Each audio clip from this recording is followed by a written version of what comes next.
For the better part of a century, the relationship between the United States and Iran has been an absolute roller coaster.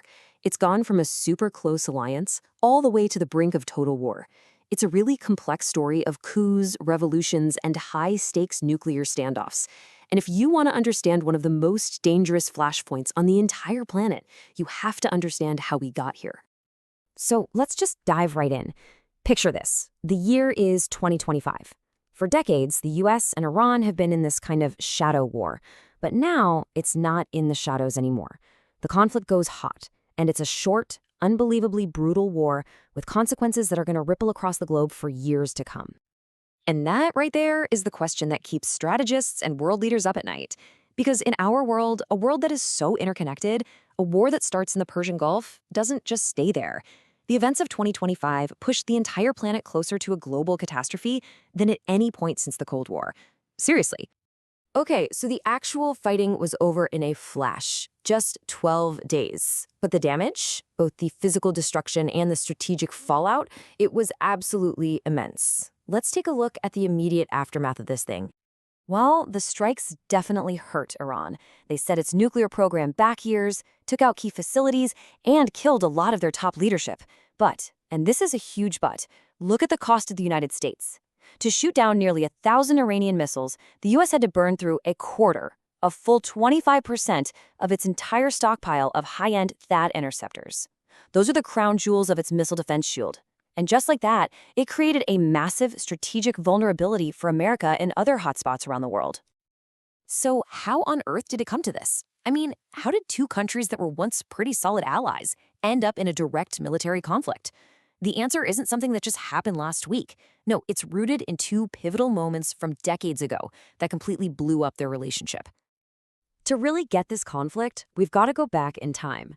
Because before they were bitter enemies, the US and Iran had this surprisingly close partnership. And the craziest part? The partnership was especially close when it came to the one thing they'd eventually go to war over: nuclear technology. Now, this might sound crazy, but the United States literally started Iran's nuclear program. Yeah.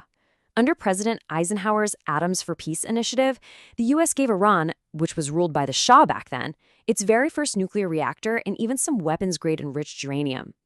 At the time, Washington saw nuclear-powered Iran as a key pillar of stability against the Soviet Union. But just a few years before that came the first big rupture in the relationship. Back in 1951, Iran had this really popular prime minister, Mohammad Mossadegh, and he did something huge. He nationalized the country's oil industry, taking it back from the British.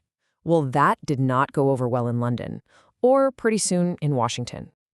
So, fearing that Iran might pivot towards the Soviet Union, the CIA teamed up with Britain's intelligence agency and orchestrated a coup.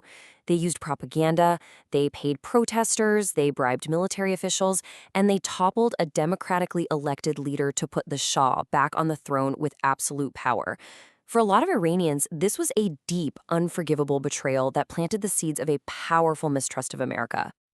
And if the '53 coup was the first major crack, 1979 was the earthquake that shattered everything. The Shah's regime, which was deeply unpopular, just collapsed. The Iranian Revolution, led by Ayatollah Khomeini, brought in a new Islamic republic that was defined from day one by its anti-American stance. And that all came to a head when students stormed the U.S. Embassy and held 52 Americans hostage for 444 agonizing days. After that, diplomatic ties were severed and they've never been restored. So after 1979, the relationship was officially dead. But the hostility? Oh, it didn't just disappear. It just moved into the shadows.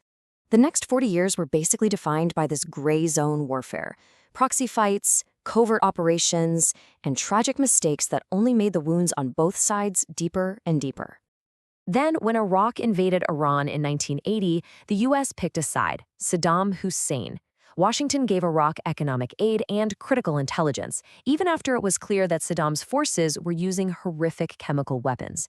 For Iran, which suffered over 1 million casualties in that war, this was just more proof that America was and always would be its enemy. And then came one of the most painful moments in this entire story. Near the end of the Iran-Iraq War, a U.S. Navy cruiser in the Persian Gulf misidentified a civilian Iranian airliner as a hostile fighter jet and shot it down. all 290 people on board were killed. The U.S. called it a tragic accident, but never issued a formal apology. That tragedy remains a raw, open wound in Iran to this day. And all of that brings us to the modern era, where the entire conflict has basically centered on Iran's nuclear ambitions. You know, the very same program that the U.S. itself helped create all those years ago. The irony is just staggering. This slide right here perfectly captures the whiplash. In 2015, you have the Obama administration and other world powers signing the Iran nuclear deal, the JCPOA. The idea was simple. Iran agrees to strict limits on its nuclear program, and in return, crippling international sanctions are lifted. But then, in 2018, the Trump administration completely reversed course, pulled the U.S. out of the deal, and launched a new campaign of maximum pressure. The goal of maximum pressure was to use devastating economic sanctions to force Iran into a better deal, one that would also cover its missile program and its influence in the region. But that is not what happened. Not even close. It had the exact opposite effect. Instead of caving, Iran went full throttle on its nuclear program. As you can see, they kicked out international inspectors, fired up advanced centrifuges, and started enriching uranium all the way up to 60% purity, which is just a tiny technical step away from what you need for a bomb. The very policy designed to prevent a nuclear Iran ended up pushing them closer than ever and sparked the crisis that led to the 2025 war. And that brings us right back to today, to 2026. The 12-day war is over, but the world is, without a doubt, in a more dangerous position than ever before. Because the U.S.-Iran conflict, it's not just a regional issue anymore, not by a long shot. What we're seeing now is a new kind of geopolitical alignment, which some analysts are calling the axis of upheaval. It's this growing strategic partnership between Russia, China, Iran, and North Korea. They're all bound together by one shared goal: challenging the U.S.-led world order. It's really a pragmatic alliance to get around sanctions, share military tech, and create a world where America isn't the only superpower calling the shots. And this right here, this is where the danger goes global. The U.S. is now staring down the barrel as a potential 2 or even 3-front war. With its missile defenses seriously depleted after the conflict with Iran, a Chinese move on Taiwan, or more Russian aggression in Europe suddenly becomes a much, much scarier possibility. A crisis in one part of the world now directly impacts America's ability to respond in another. It's a strategic nightmare.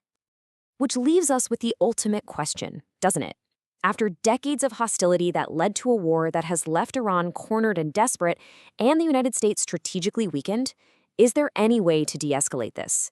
Is there a diplomatic off-ramp still possible? Or are all these interlocking crises just pulling the world, step by step, toward an even bigger, more catastrophic war?